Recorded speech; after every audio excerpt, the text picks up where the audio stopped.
Keeping your cool in conversation. How many times have you found yourself speaking with someone and you feel it inside where you're getting more and more tense and your body's building up, and then sometimes, unfortunately, you explode? How do we stop that? How do we avoid that situation? How do we keep our cool when communicating? Come and enjoy this wonderful conversation as Dr. Laura Ellick and I ponder keeping cool when communicating.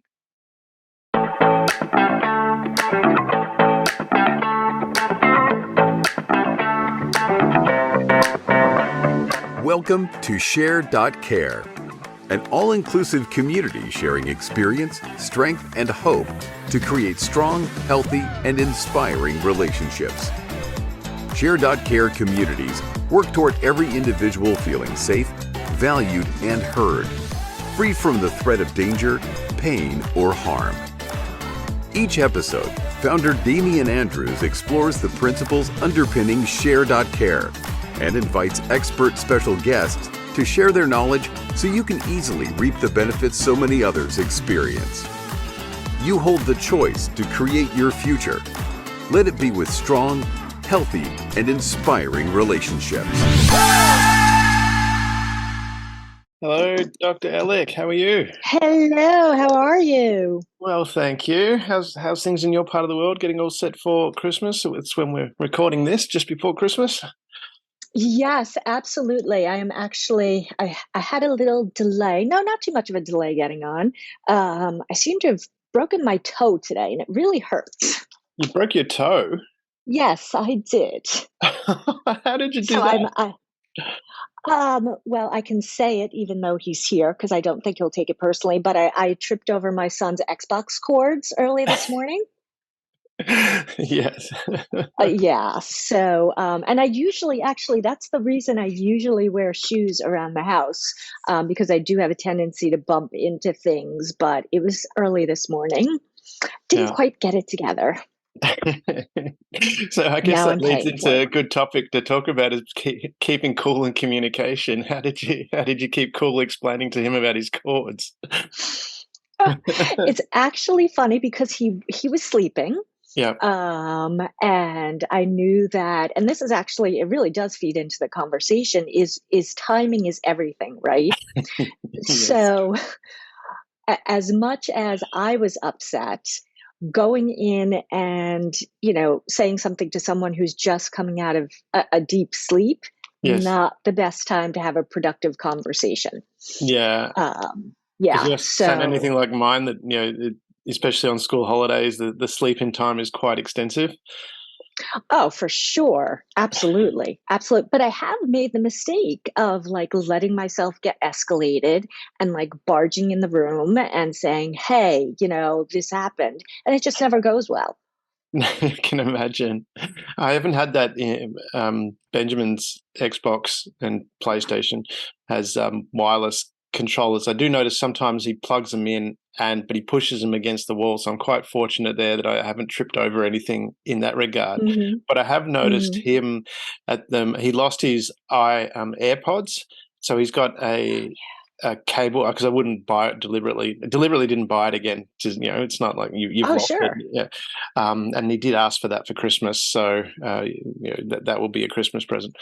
But I noticed his communication with himself when he was like, because he has Mm. it somehow, he tends to get it wrapped around the chair sometimes when he's playing because he's talking with his friends on the thing while Mm. he's playing, and then when he gets to get up, he's tripping over it himself, and Oh, for sure. which for my communication makes me giggle. Oh, absolutely. Absolutely. But it's funny because this time of year is just, it's difficult anyway because people are anxious or depressed or, the holidays are not necessarily a happy time for Mm. people. So, people aren't normally cool, calm, and collected this time of year anyway. And that's where, bad things happen in relationships. Yeah, and do you think? Because when I think about my experiences with communicating like that, because I didn't probably have the. I love my parents dearly. I'm going to caveat that with it that they gave me a Hmm. lot of really wonderful things, a lot of wonderful values, honesty, caring for others, that kind of thing. But their Hmm. communication style wasn't always the best. Certainly between themselves wasn't great. Mhm. and there was a bit of anger there, and I had that when I was younger, because I think you learn from what you experience, Mhm. and I'm just wondering, in this time of year, because not everyone has a difficult time at Christmas. Some people have really wonderful times. Mhm. Um, is that? I mean, because for me, going through and learning to overcome that took a long time. Well, when I think about it, because I Mhm. just accepted it as, you know, well, I didn't even. I don't think I consciously accepted it. It was just, trigger response. This is how you react to these situations. Whereas today, it's very different. I don't, I don't get angry generally at all, with a situation, Mhm. same situations. And I'm just wondering what it is. Is it a product of your growing up, and how do you break out of that, that causes that? Is because I found that was my experience. As I said, I just simply would, I'd just react, and I get angry. Or an example, and I've used it for people, listening on the podcast have heard this before. A partner that I had a long time ago, her brother was getting married, and we had a place out the front of the church for the wedding car to pull up, Mhm. with the bride in it, and someone parked there. So I've walked Mhm. over and I've let loose on the guy, saying, "What the hell are you parking there for? Where's the bride?" And this guy wouldn't have Mhm. known that the bride was Right, going to right. park there. Rather than Mhm. say, polite, can you move on? Um, and I wonder how much we create that stress for ourselves just by that reaction, because it was obviously stressful for me reacting that way. Um, Mhm. is that? I mean, is it not? I mean, is it does it come down to your own experience, and that's what you kind of stuck with until you change it? You know what? I have to say, look, who are the role models that we copy from when we're really young? The people who we spend the most time around Yeah, are our family members. And my parents would also say that they were not the best communicators. They probably still are not the best communicators, and they would freely admit that. yeah, Um, but it was interesting that it wasn't until, and that may be a generation thing too, because when I mm, would go over to friends' houses, it would be very similar. Their parents would be very much like mine. yeah, Um, but it wasn't until like I went away to college and was really exposed to so many different families where I started observing, like, wow, other people do things differently. yeah, Other families behave differently. Other families, do this with free time, and it was like a mind blowing experience for me.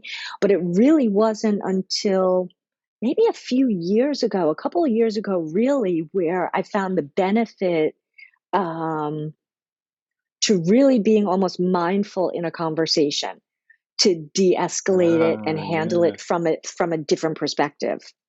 yeah. Mindful in a conversation. I love that. I hadn't thought about it from that perspective. So you're not just having a conversation; you're aware of how you're having a conversation. Oh my gosh, yeah, and it's a Yeah, lot of work because when professionals are talking about, marriage therapy or family therapy, they give you techniques like yeah, use I statements. Don't say you do this, you do that. Say I feel this or I feel that. But that's the surface level stuff. yeah, That's just the vocabulary, that's just the words. That has nothing to do with the tone of the conversation or yeah. the feelings involved in the conversation.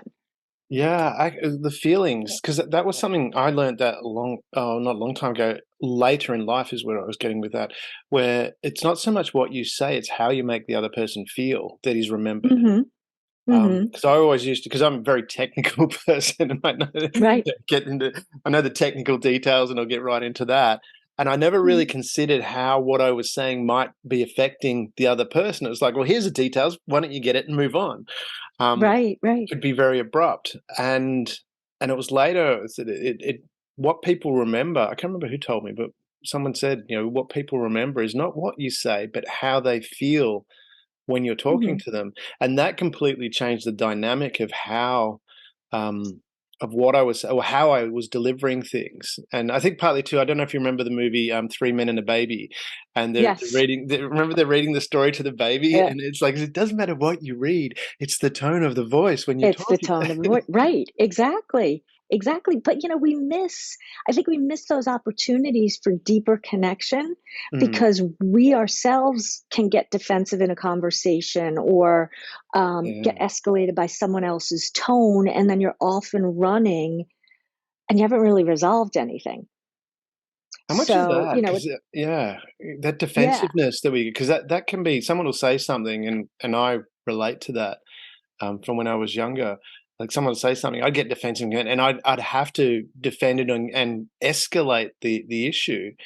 Whereas now, the way I changed that was I just viewed it as, well, they're trying to get a rise out of me. Who's in control of the conversation? So I'm just not going Hmm. to react. Hmm. And I don't now. It's like people come up can have, and it's amazing how not reacting makes difference. Because I've had people deliberately try and agitate me, and because I don't react, it Hmm. doesn't go anywhere. Um, That's right. is it as simple as that, like from a psychological perspective? Because that's your background, to just say, "Hey, I'm going to do it differently," do you have to deal with a whole bunch of history to make that change? Phew. Well, I think it requires a certain level of awareness and a Yeah, certain level of willingness to do the work. So, right. if you're gonna have a conversation go in a different direction, you have Yeah, to really be paying attention to what is going on in the conversation. In you, in the other person, in their body language, in your body language, and really be, like I said, mindful of how the conversation goes. Now, this yeah, isn't for like everyday chatting like you and I are chatting, but yeah, especially for those high tension situations. Let's say you and I are having a disagreement yeah. and your voice gets higher, and Yes, I start saying, "Why are you getting mad at me?" Well, yes. I'm yelling at you. What do you think that's going to do to you? Yeah, make You're me going to what? escalate. Exactly. Right, right. But if I keep my voice calm and I take Mm, a breath and I just say, I'm not sure where this conversation is going, but I can tell that something is going wrong here. What's going on? yeah, It that's it interesting. brings the other person down. They're expecting you to yell at them back, Yeah, and then you don't. So yeah, it's like deflating the tire. yeah. Because if you I mean, my mum always taught me, I always, it's like one of those things when you go, like as a kid, you're going, "I'm not gonna be like my parents," and you end up quoting your parents Of forever. course. Hmm. But, it was mum always used to say, "It takes two to tango." Hmm. And, tangoing's nice, I like that. I'm used to Hmm. teach ballroom dancing, and that's fun. But tangoing in the sense of having a dispute, if one person doesn't show up, it makes it, even if you're, physically Hmm. present, but you don't show up to the argument. That's what I found Hmm. anyway. It's Hmm. just going, I'm not gonna argue. I'm not here to argue. Hmm. But the point that you mentioned was this, again, you've mentioned a couple of times, was the, uh, mindfulness of what's going on in the conversation. And if we translate that further, is that just really listening to what's going on? I want to call it a full sensory experience. Ah, yeah, And this is kind of my take on it. I haven't heard anybody else describe it this yeah, way. When people think of mindfulness, they think of meditation or yoga or those kinds of mindfulness. But if you look at really what mindfulness is, it's being present in the moment. So yeah, if you and I are having a conversation, and let's say we're in person and we're having a conversation together, if yeah, you're really being mindful in the conversation, it's really paying attention almost to like the five senses. yeah, So what's the tone of your voice like? Tone of my mm, voice. What am I seeing? What do I touch your hand? Do you touch my hand? Am I playing with something nervously? It's yeah, being really, really present. And also, and this is the part that I think people miss, is recognizing in your body, because your body gives you the signs of what your emotion is if yeah, you pay attention. So yeah, if you can recognize, for example, that when you're feeling like a 2 or a 3 inside with anger, yeah. you better calm things down. People wait until they get to a 10, and by then it's too late. Yeah, it's out of control. Yeah. And so that's what I mean by mindfulness, because that's really how you can change the way a conversation goes. I love that, full sensory experience. I wrote that down because I think I'm gonna frame that. It's like 'cause I think that really encapsulates. I haven't heard it put that way, but it's because people do think it's a meditation, but really what you're doing is, by the sounds of it, you're paying attention to what is actually going on for you completely. Mhm. And that's hard to do too, I think, because I noticed I used to do this a lot when someone was talking. Um, was I'm always thinking of what to say next, and I'm trying to do Mhm. that. And even to the point now where I've gone the opposite way, is I have my little notepad next to me to make notes so that I remember something so I can then focus what I'm Right. doing. When you were talking just then, started to take a note, but I was going, "Oh, that's really interesting," and then I forgot what my Mhm. note was gonna be. Exactly, And it didn't exactly, matter and though, it didn't matter. So, mhm, um but it's how do you do that? I mean, have someone, because I was thinking when you said earlier, you were talking about, um, you how your parents related, and you noticed that when you went to your friend's house, that's how they mhm, related. Your friend's mhm, parents related in a similar manner, and when I think about it from my perspective as well, that was my experience as well. My around my parents, mhm, the people were the same. And is that a case of like attracts like? Because I was thinking as you were saying that, you know, I'm pretty calm, I think, generally now. But I wouldn't be around. I mean, I associate with a lot of people and speak with a lot of people, and some people are tense, and that's okay in those circumstances. But as friends that I was hanging around with regularly, I wouldn't be around people that are really tense or argumentative all the time because I don't want that in my life. A- mhm, And I'm mhm, just wondering from people's perspective when we talk about this Christmas time of the year where mhm. people are quite stressed. Is it because, again, that like attracts like, they're not seeing anything? Because you mentioned that you saw different things when you went to university and it Mhm, got a broader range of experience. mhm. How do we take things beyond that? How do we look beyond where we're at? What can someone do to do that? Or is it a case of us doing our podcasts and sharing it as much as possible? Well, I think having exposure to as many people as possible obviously is important. I think, we have a tendency to, sure, be around people who are similar to us, right? Yeah. But I think it's also taking that leap and being willing to say, you know what, I have to kind of screen these people out Yeah. and attract different people who might be a better match to me. And if that means I have to be alone for a while, maybe that's Mm. okay. Yeah. So many times I think people are afraid of being alone or afraid of isolation Yeah. that they'll just allow people in their lives who shouldn't be in their lives because it's better than the alternative. Okay, how do we yeah, that's interesting. Because I really like I'm very comfortable being by myself. I like being around people too and having these conversations that we're having. I like being Mhm, around, people and enjoying those conversations, but I also like to I used to have someone that mowed my lawn for me, or we used to have pool person and lawnmower and house cleaner and all that. I bought myself a self-propelled lawnmower because I don't like pushing it, but I like my time out there mowing the lawn because 'cause I'm just alone. mhm, I'm enjoying that. Um, and that's a because and one of the things I teach in my negotiation magic course is silence is actually very powerful, for um, sure. because people if a lot of people are uncomfortable with silence, and is that because they're uncomfortable with being alone, do you think? I think part of it is people are uncomfortable being alone with their thoughts.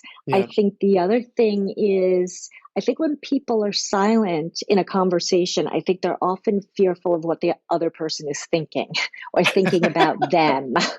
And so let's jump in and say something so that, because the other person, what I hear frequently from people is, okay, I'm not saying anything.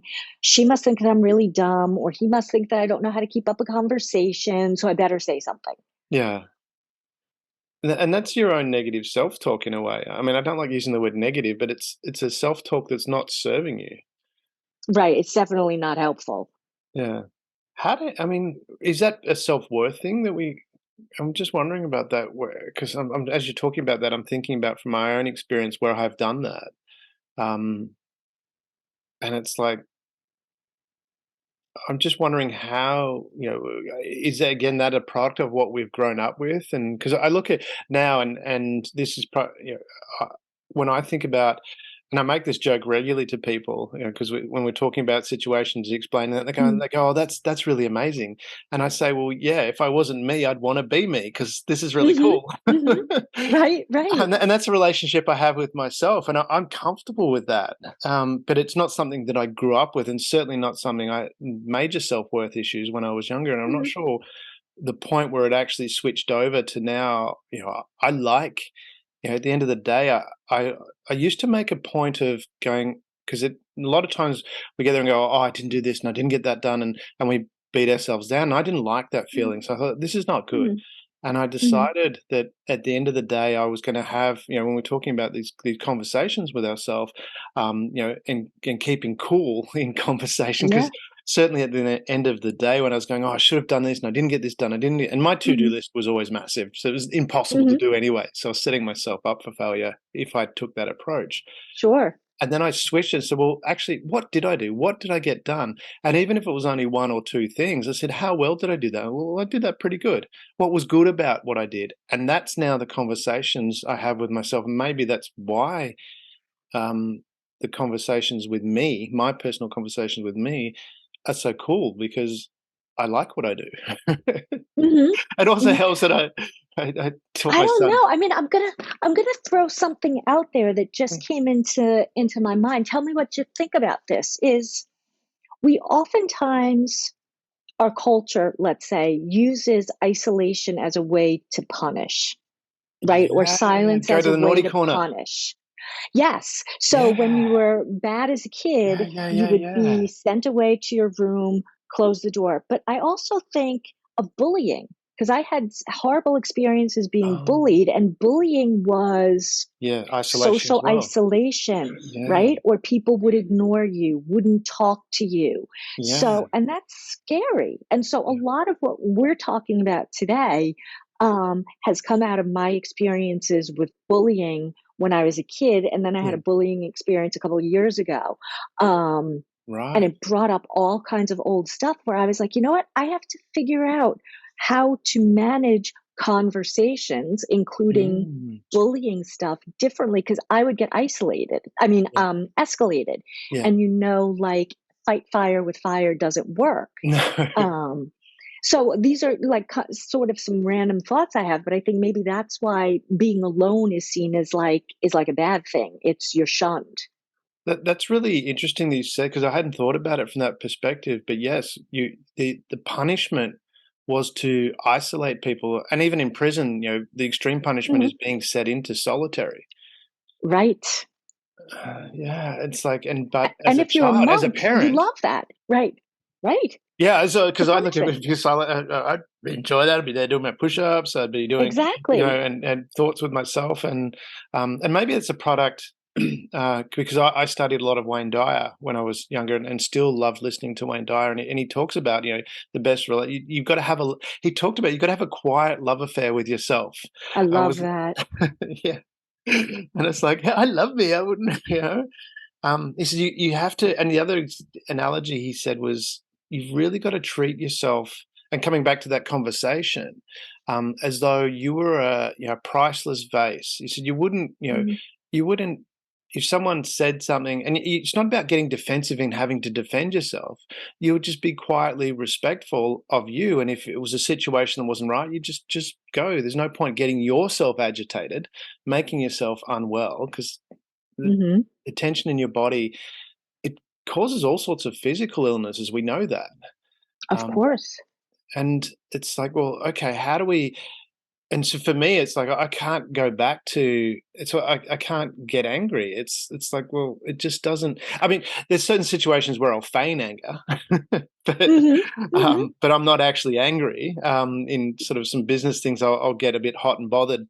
It seems Mhm. like I'm getting hot and bothered, but I'm actually not. Mhm. Mhm. Just Right, right. to shift the mood, and get some attention, or do something to Mhm. create a, but I'm actually not angry.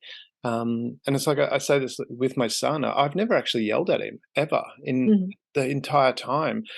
There's Mhm. times where he's had friends over, and to get their attention, I've gone, oh, Yeah. and got their attention. But again, I wasn't angry.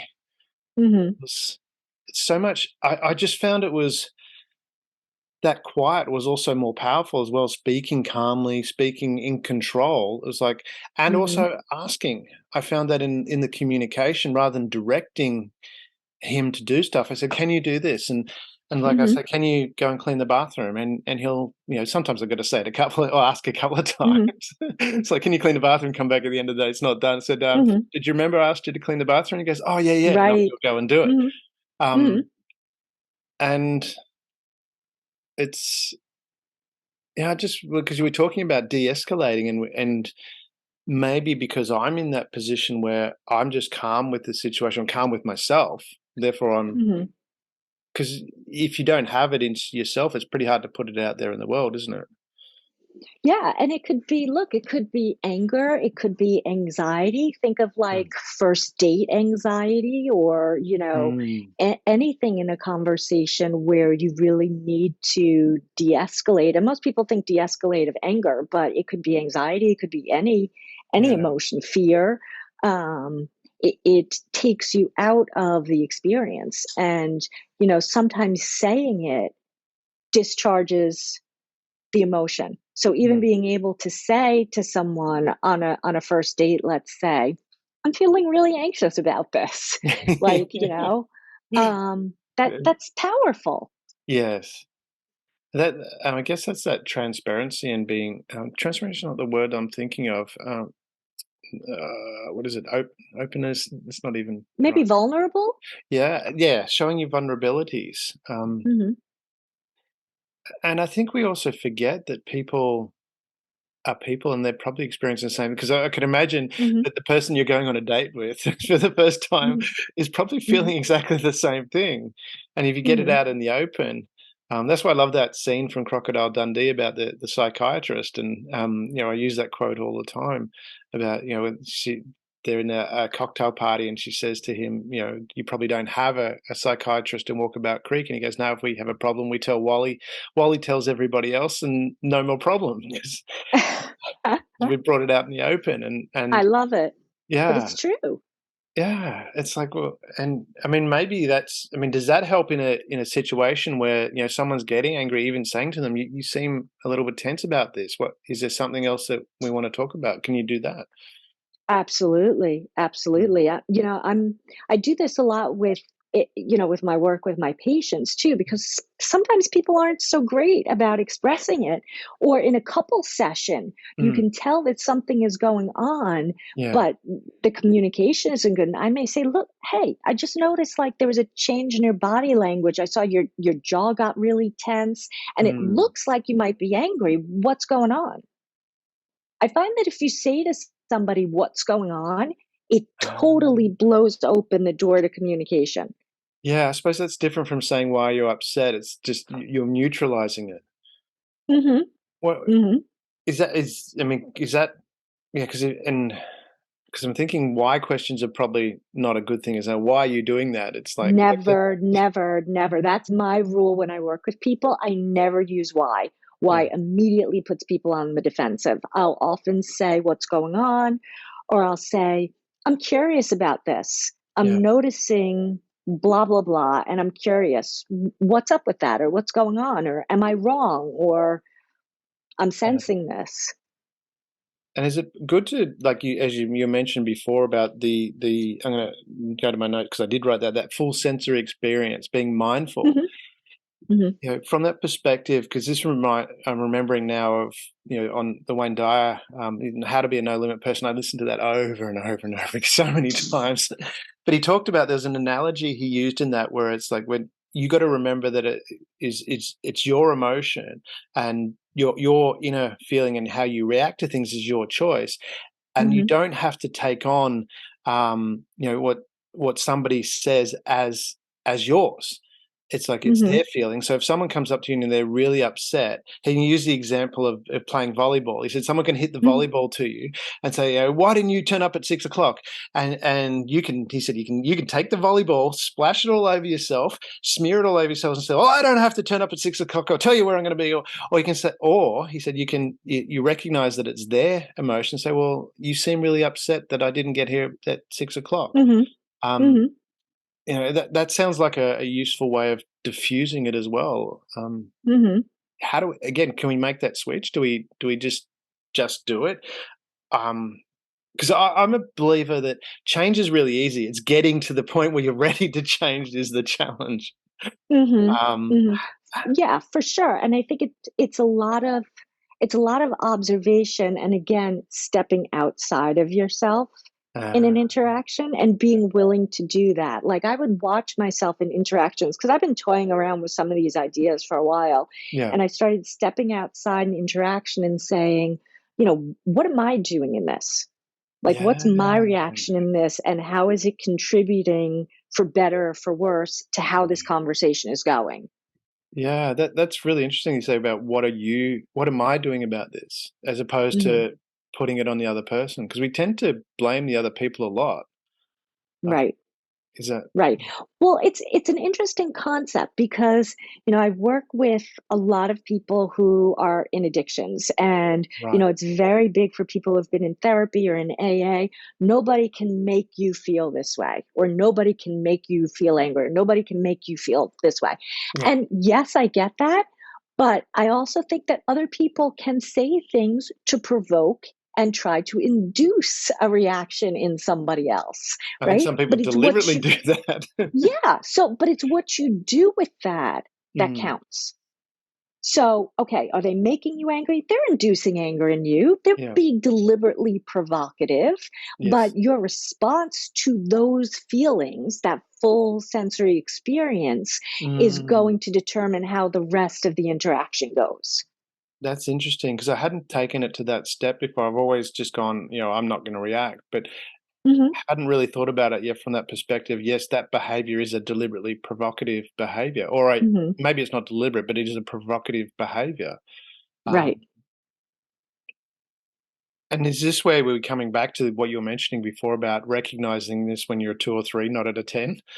Mhm, How do we make that shift? Is it, do we have to want to do that, or can we just, is it just something that we can do intuitive by people that are around us and we take it in by osmosis? Uh, That's a great question. I think, again, like attracts like. If you're hanging out with people who mm, do it, it's going to become a skill probably that you pick up. But yeah, I think, when anybody is involved in a relationship that maybe is going through bumps, yeah. or, again, a bullying experience, or something where the emotions are just so high, Mm, people will come in and say, "What do I do about this? I feel so emotional all the time." yeah. That's when we look at, okay, you're like in chronic fight or flight, and we have Mm, to figure out how to help you disengage. And what you'll really find is there are probably multiple moments where they're being instigated, and you can intervene at any one of those little moments to stop the reaction.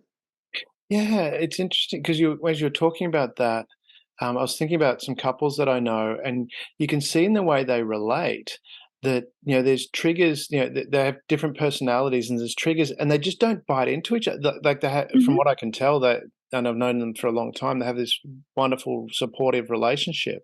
But Hmm. watching them interact, there's certain things where, they don't agree on certain things, but it's not, because you can see when someone gets tension if you're paying attention. You can Hmm. see when the tension is there, and they're biting their Hmm. tongue.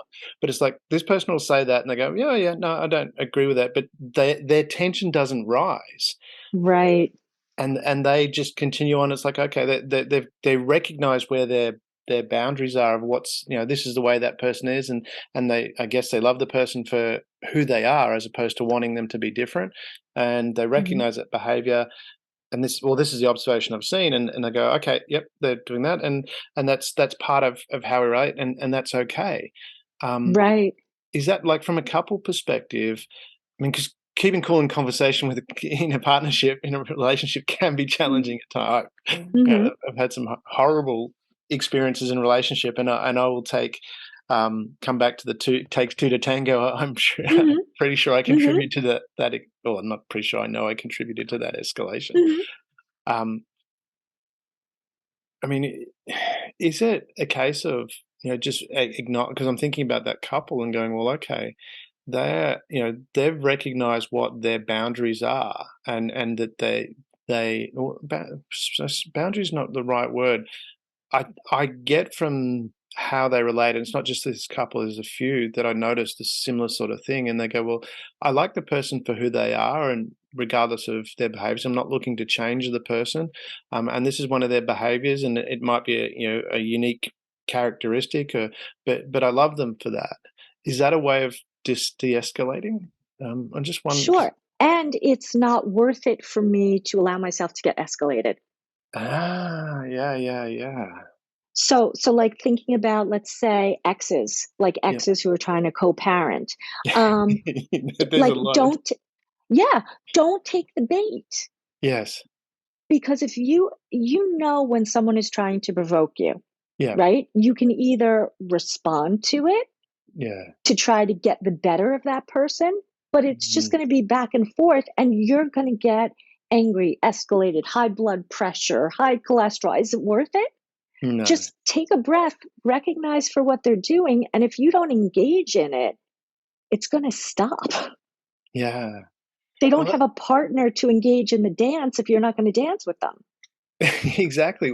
Why do we feel this need to defend though? I mean, because and I've done that, so many times where it's like, oh, they get that provoke, and then I've reacted to defend, or Mhm. well, Mhm. largely to defend, I think it was, and go, no, no, Mhm. that's not right. You can't do Mhm. that. Why do we Mhm. feel this need to do that? Do you think? Well, think about Western culture, Yeah. right? Do you ever back away from a fight?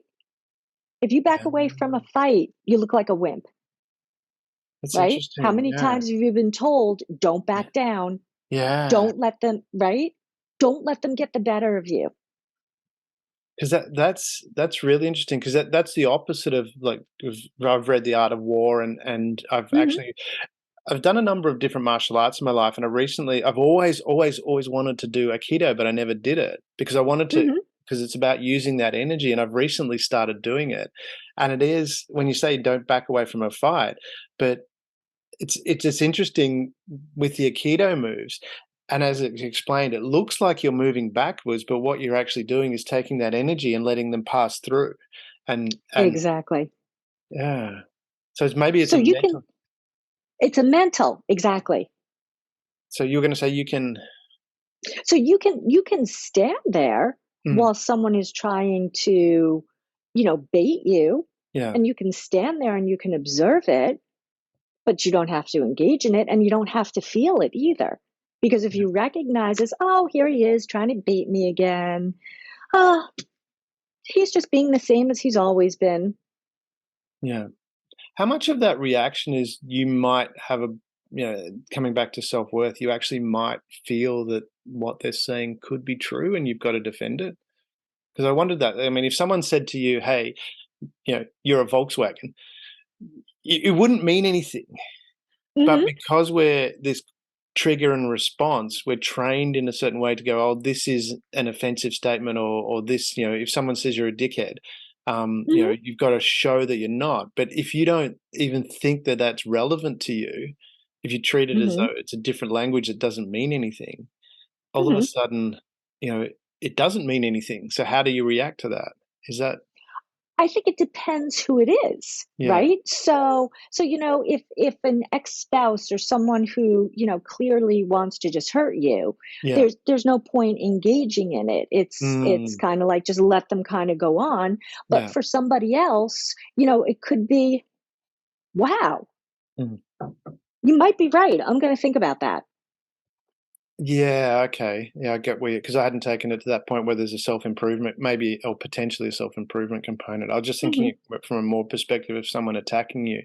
Because the other Right. thing, when someone's just attacking, the other thing that I do with that is, and why it doesn't bother me, is Hmm. it's like, well, the statement about opinions, everyone's got one, Hmm. like the Right. proverbial. And I'm like, well, Hmm. the other thing I look at it and go, well, what makes you an authority on that anyway? Hmm. Um, so that was something from my perspective where I started to go, well, you've said that, but who are you? Hmm. You're not an authority, and certainly not an authority in my life. Um, Right. and do I need to defend it? because people go, oh, what if other people think that? Well, the other thing is I really don't care what other people think about me, Mhm. and I think part of that too is I got to a stage in life where my true friends are going to be support. I had actually had that conversation last night or it was a text conversation, and a friend that years and years and years ago that I worked with, someone from that group, she moved overseas and she's back in the country, and so this friend that we worked with is organising a catch up for everybody, and it didn't happen while we're working together, but one of the ladies that I was working with, we ended up going out for quite a period of time. We were together in a relationship for a period of time. That fell apart very with a lot of animosity, really, really, Mhm. and that's still going on today. Um, Mhm. and then it was kind of funny because this person didn't know that had happened, Mhm. and I explained, "Look, we can't be in the same place at the same time." And he Mhm. goes, "Oh, well, she doesn't come because I choose you in the divorce," was his response. But it just reminded me of true friends, and I'm not saying, picking sides and that sort of thing, but Sure. I'm using that as an example of Mhm. it doesn't matter what happens, a true friend will always be by your side regardless. Um, Right. that's what I believe, and I've found that Mhm. where I've had some really trying times where, people could have looked at things that were going on and gone, "Oh, I question whether it should be associated with you." But all my true friends, and I'd like to say it's been really wonderful when those experiences have happened. Everyone's just gone, "Well, that's not right." Mhm. You're not that person. Um, Mhm. and whether we, again, putting too much emphasis on external worrying about what other people are thinking and not trusting that the true friend, it is actually is a test of, because you hear it all the time in media with people, especially with celebrities, where they talk Mhm. about how, they don't know who their real friend is anymore because people want something from them. Yeah. Um, and then just trusting that the true people will be around in the difficult times, because that's really the test. Mhm. And I've forgotten where I was going with that. It's about it was about yeah, when someone says something to you that, gives you an opinion, and you feel that you've got to defend because if someone else believes that opinion, but in the reality, from what and that's why I was using that example of, I pick you in the divorce. Mhm. It was Mhm. and then this wasn't a marriage, but it was like Mhm. the analogy of that Right. was,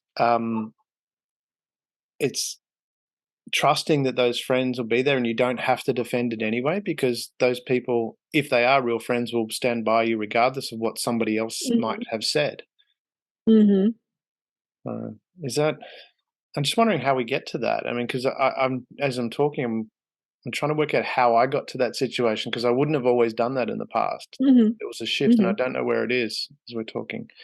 Have you dealt with? I I think there's also a little bit of the "so what" thing. Yeah, I love So that. Yeah, this person thinks I'm selfish, so what? yeah. Maybe I was selfish. And what's wrong with that E at times? Everybody is selfish sometimes. Yeah. Yeah, am I selfish all the time? No. If she thinks I'm selfish all the time or he thinks I'm selfish all the time, well, okay, well, so what? Does it mean Mm. it's true?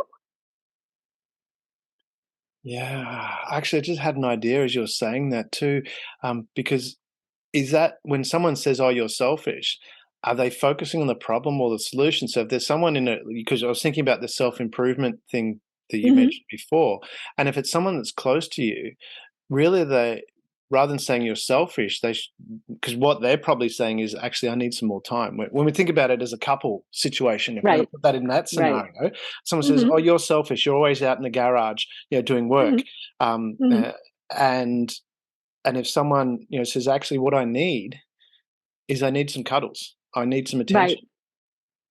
Is that a way of keeping cool? It's like rather than saying what the Sure. problem is, saying what it is you need.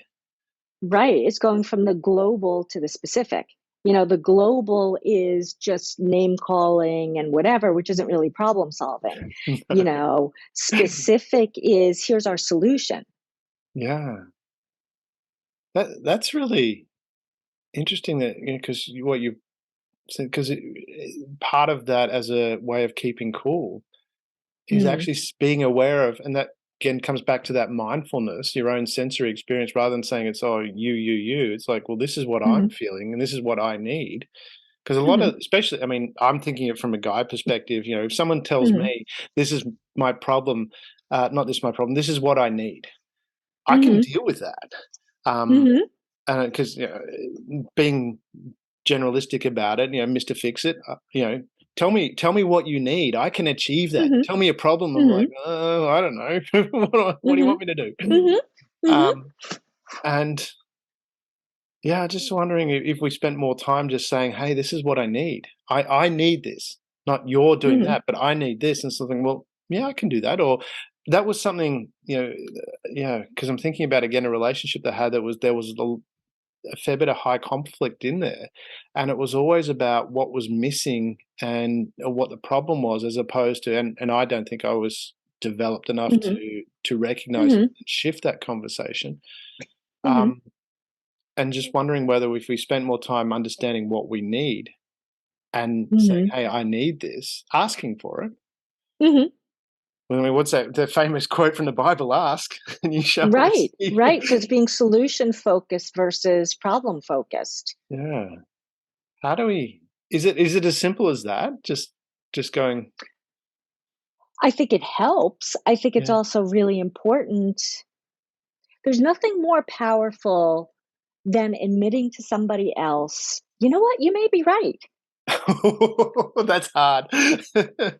It's hard. I had somebody tell me we were stuck in a dynamic, someone that I Yeah, had been seeing briefly, yeah. and there was a lot of stuff going on in the relationship, and he was saying, "You keep getting defensive." And I would say, "No, I'm not." Well, that's defensive, right? Yes. So I basically said it at some point because I was like, "This dynamic is not working, and I'm getting escalated and angry, and that's not helpful for me to Yeah, walk out of the room every time I talk to this person feeling sick." yeah, And so I just let it go, and I took a breath, and I was like, "You know what? You may be right. Maybe I am being defensive. I'm going to look at that." yeah, you may be right. And I did look at it, Yeah, and he was right. And so, that led me to really do a lot of this work where it's like, okay, what am I contributing? Like, I have to really look at not just what the other person's doing, but can I be radically honest with myself and mm. say, ooh, I may actually be contributing something here that's not helpful. 'Cause that's an interesting point that you raised there, because a lot of times we look at it and go, "Well, okay, that person's being provocative," but we don't actually, as you say, you may be right. Maybe there's something here that Hmm. I need to take away and use that as a Hmm. self-improvement. That's really Hmm. profound. I hadn't thought about it from that perspective. I just went, "Yeah, I'm not reacting," and, um, and treated it that way. And but there's so much more potential for growth by asking that question. You may be right. You're not saying they are right, but you're Right. opening yourself to the opportunity of, you know, of growth. Hmm. And just changing the pattern in the relationship too, right? So if Yeah, you are in a dynamic with someone where A leads to B leads to C, it's going to be the same over and over. yeah. But if you intervene and do one thing different, Mm. so if you say to me you're defensive, no I'm not, yes you are, no you're not, so we could go back and forth. Let me Forever, give you yeah. 5 different examples of how you're defensive, right? Yeah, But if I just say to you, you know what, you may be right. I'm going to look at that. yeah. Now, what do you do with it? You can't Where's go your anywhere with argument? that. You You can't, yeah, can't go anywhere exactly. with it. It's over. Yeah, Now what? yeah. And I'm not saying this to do it for a manipulative thing, but No. it changes the dynamic and it also allows you to maybe elevate yourself to the next level. Where if I'm doing that with this person, Mm, it's quite possible I do it with other people yeah. who aren't That's telling me. yes. They're just not being around. Right. It's like, where are those people gone? Why are they not around Hmm. anymore? Hmm. Yeah, maybe they're right. Hmm. The point you raised then too about being genuine, Because Mhm. that's really important, not being manipulative about it, not doing it as a tactic, but actually Right. genuinely going, "Okay," and that comes back to what you're talking about, that full sensory experience and listening to what's going on. Mhm. Because sometimes I've done that, and because you say being, um, paying attention internally to what's going on, and as I think about some of those experiences where I was, you know, well, I'm not gonna say faking it till you make it, but where I was Mhm. doing it as a because it was something I learned, but I wasn't really doing it genuinely. Mhm. And I noticed inside it felt really uncomfortable, but other times when we're talking about, when you go, "Oh, you may be right," um, it just feels natural. It doesn't feel uncomfortable. Right, it's in alignment with who you are Mhm. versus just using a tactic like, "Oh, you're right. Yeah, Thanks for the feedback." It yeah. just doesn't feel good. Yeah, it's like, "You're right now, F off." Yeah, exactly, exactly. Because you really have no intention of really looking at your part in it. Yeah. Yeah, your part in it. That's again Mhm. the takes two to tango. What's my part Right. in escalating Mhm. this? Yeah, that's really profound. I hadn't thought about it from that perspective of, even though I was talked about, takes two to tango, I really hadn't thought about it Mhm. from that, what's my part in this? Right. Um, Because that's hard. It's really yeah. hard to be radically honest with yourself and to look at those parts that, you know, "Yeah, I contributed to this." Why does it need to be hard? Does it have to be hard to look at yourself? I don't like things being hard. I'm lazy. I I think it's difficult. We're always up for self-preservation, and we're always looking at ways to boost our self-esteem. And I think to be able to look at yourself honestly, Mm, recognize that you have weaknesses, and still maintain self-esteem, yeah. that can be a challenge for a lot of people to recognize, yeah, I'm not perfect, but I'm still a really good person, and it doesn't have to destroy me that I can get defensive. I can work on it now that I'm aware of it and I can change it. Is that separating behaviors from the person? Like recognizing, "Hey, I'm a really good person. Some of my behaviors might need some work," because I know, Mhm. Mhm. when I think back about, when I wasn't behaving in a great way sometimes, I think Mhm. at the time I was genuinely my intention was good, but my experience or my knowledge base wasn't probably the best to achieve that. Right. Right. Is that how we can separate, the self-esteem? Because you said we want to boost our self-esteem, but if we're linking our self-esteem to our behaviors are not always going to be the best, behaviors. But if Right. if we recognize there's an inner light inside that we are a good person, Mhm. and when and then because I said I'm a lazy person, I don't want this Mhm. self-reflection to be Mhm. hard. Right. It's like, Mhm. how do we do this in a way that's easy, um, where we don't have to have this constant struggle to have self-reflection so we can maintain our self-esteem. But if we separate the two, going, "Okay, actually, as a person," and I did this with my son a lot. I before he'd go to bed, I say, "Do you like yourself?" And he goes, Mhm. and just well, initially I was like, you need to like yourself. It wasn't an option. I didn't give him the Mhm. option. I said, you must Mhm. like yourself. Mhm. But then I'd ask him, do you like yourself? And he's like, yeah, I like myself. And it's really, that's where this Christmas has been. This has been a real Mhm. challenge for me this Christmas because I've always been, Christmas tree, lots of presents underneath, and I'd Mhm. buy all Mhm. these presents. I'd ask him, did he want this? And I'd go, oh, he wants this, and I'd buy him all this stuff, Mhm. Right. Yeah. and he'd never use it because he didn't want. I Mhm. wanted it. And Right. now this year I'm struggling because he's like, "What do you want for Christmas?" He goes, he said, "Well, come back to the AirPods." He goes, "Oh, I lost. Can I get AirPods? Because I lost the AirPods." Uh-huh. I was like, Uh-huh. "Gosh." And I said, "Anything else?" And he goes, "No, that's it." And I'm like, "Oh my AirPods is this big. That's all that's going to be under the tree. That's going to suck." Uh-huh. Uh-huh. And then he Oh, goes, that's so funny.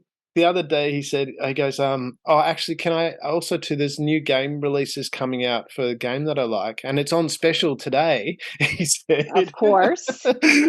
And it was. He showed me the thing where it was expiring at the end of the day. He said, can I get that for Christmas? And I'm like, my first thought was, I can't wrap that up and put that under the tree. Uh-huh. Uh-huh. Right, right. But it's But meeting him where he's at too. yeah, exactly. And so I was like, Mhm. okay, yeah, no problem. So I've worked out how I can put a box and put a Mhm. little certificate in it, even though Mhm. he's got it. Mhm. So I'm good. Mhm. But I'm just wondering, because I said from his perspective, he doesn't need, like, he's not on social media all the time. He's not doing Mhm. all this kind of stuff that is kind of standard. But I said I have really drilled into him from a young age. Do you like yourself, and how do we separate that for if you haven't had that? Like I didn't have that growing up. Mhm. Um, how do we, make that transition as easy as possible? And is it just as simple as separating? I like myself. This behavior might not be that great, but that's not me. That's something I can Mhm. recognize and learn from. That way, you're not lowering your self esteem when you recognize things that needs to improve. Mhm. Mhm. That, I think that's a great question. You mentioned intention. I think intentions are really important. So, um, when I work with the addiction population, they have oftentimes done a lot of behaviors that they are not proud of, yeah, behaviors that they would consider shameful or even criminal, right? yeah, And a lot of times the substance use is perpetuated or even started by not feeling so good about yourself. So I mm, go back to basics, like what's your core values? What are your morals? Like what's your identity? What are the things that you stand for? mm, Honesty, integrity, kindness. What are those things that are just like part of your makeup that are still there in yeah, spite of the behaviors that you've done? mm. Where'd you come from? What's your guiding light? So how do they maintain or increase their self-esteem with that recognition that those behaviors weren't good or even really, really bad? A lot of people, believe it or not, don't know who they are, don't know what they stand for, don't have Mm. any core moral structure. Yeah. Um, like, what do you believe in? I don't know. Well, are you kind? Well, sometimes. But so you really have to do a lot of digging in, like, what are the things that are important to you as a human being? So, like, when you ask your son, do you like yourself? He says, Mm. yeah, I like myself, or you need to like yourself. How come? Yeah. Do you need to know How how come? come? Or just can you I think going deeper, mm, like, yeah, I like myself, but is it just a phrase that you've been taught to say, I like myself? mm. Or do you know what are the special things about you that you're proud of? That Yeah, you're 'cause kind to people, that you have integrity, that mm. whatever it is. That's interesting because I hadn't thought about that, but yes, that was some of the things I did mention to him is like, these are the reasons why you should like yourself, and, um I hadn't actually thought that through. The kind of Mhm. but now you're mentioning that, I remember that with some of the things you said, these are why you should like yourself. You're kind to people, you're thoughtful, you're caring. It's interesting too that you mentioned about people not having a direction because or having this framework and um, of who they are. Because Mhm. I sent um, set up a long time ago. Created my own personal mission statement, which is I enjoy life and share and enjoy of others. I learn Mhm. something daily that increases my ability to overachieve. I had to have overachieve in there. Mhm. Mhm. And I confidently and compassionately act from my values of honesty, excellence, and understanding. There you go. And that became a framework when I wrote that out. I spent it wasn't a lot of Mhm. time working it out. It just seemed Mhm. to become natural, I think, because I was ready to do it. Mhm. And that was what I felt. Again, using that full sensory experience, it just felt these things are right for me. And it became a guiding thing in pretty much everything I do because it's memorized. I'd say it's seeped into my unconscious now in how I act. Mhm. Um, And it also made me wonder a lot about because I was studying a bit of the medieval code, the knights Mhm. code of chivalry, and I was wondering because we have so much today about what we're not supposed to do, Mhm. So I rewrote the knight's code to just the code, made it gender Mhm. neutral, Mhm. and put it in today's world as well. Even Mhm. to the point where, because I mean, I look at Benjamin plays some fairly violent video games now, and we Mhm. had that discussion very early on when he first started playing video games. He wanted to play. It was a Grand Theft Auto, or Mhm. just called it GTA because he'd seen someone on Yeah, yeah. YouTube playing it, and I went, no, that's probably not. You're not. And I just said it says whatever age it was, and you're not that age, so you're not allowed to play it. As simple as that. I just Uh-huh. I just said the age says you're not allowed to Yeah. play it, and he was like, okay. Um, and and then when he got to an age where he could play it, he actually wasn't interested in that game anymore. Mhm. Um, but he does now play some shoot 'em up games and first person shooter Mhm. games. But we Mhm. had the conversation early on. I said, this is a video game. And what you do in the video game is it's like if you were to, football's accepted, where it's Mhm. American football. I won't put soccer in Mhm. there, although the rest of the world will Mhm. say, that's technically Mhm. football. But Mhm. let's Mhm. talk American football, or in Right. Australia, Aussie rules. Um, Mhm. which because they have some similar things. They have a tackle. Now, if someone's standing on the street at a traffic light and you just tackle them, that would not be acceptable at No. all. Right. Right. But in the game, it's part of the game because it's part of the rules. You're Game. allowed to tackle someone. And that was Mhm. the conversation I had with Benjamin, saying in the game, there's certain rules you're allowed to do. In life, the rules are different. You need to know the difference between the two. Mhm. Um, and that was, and he seems to be very well adjusted with that because he's, in life, he helps a lot of people, and he Mhm. just does that Mhm. naturally around the school. Also, the teachers tell Mhm. me at school he's very helpful of other people, and, just calm Mhm. and goes to that effort. But in the game, I noticed in the game he's like conquering worlds, and Mhm. and he That's likes being, awesome. the Darth Vader. He likes Uh-huh. being the bad Uh-huh. guy in the game. Um, and it was just an interesting thing because I put that in the code. It's like, violence is only acceptable on the battlefield, and I've got in quotes any sporting field, to the Right. extent the Right. rules allow. Um, Allow. Right. Mhm. yeah, and in self-defense to the minimum requirement needed in that Mhm. situation. That Mhm. comes from the martial arts background, and he's about to get his black belt as well in karate. And the same thing, that what's taught there is this is self-defense. You just do what is Right. needed. It's about self-control, discipline. The first thing you want to do, and I love his sensei. He's a close friend of mine. He says the first thing you do is put distance between you and whatever the adversary is, Mhm. which, Mhm. coming back to the art of war, similar sort of thing. If you Mhm. can avoid the conflict, you avoid it. Right. Is one of the Right. first laws of that. Mhm. Um, and that's where I'm just wondering, from that perspective, have we lost in today's world? We're all about, oh, don't do this and you can't do that, and Mhm. especially PC, you can't say this, can't say, but we don't really talk a Mhm. lot about what Mhm. you can do. Can do. Mhm. Have we lost Yeah, that? Do that's we need very to come true. back to that, do you think, where we say these are not so much this is how you should behave, but overarching principles? Mhm. I think, I think our culture goes, and I have to run in a couple minutes because I have a patient, but I think our culture swings back and forth. I think Right. we have periods of time where things are very, very restrictive.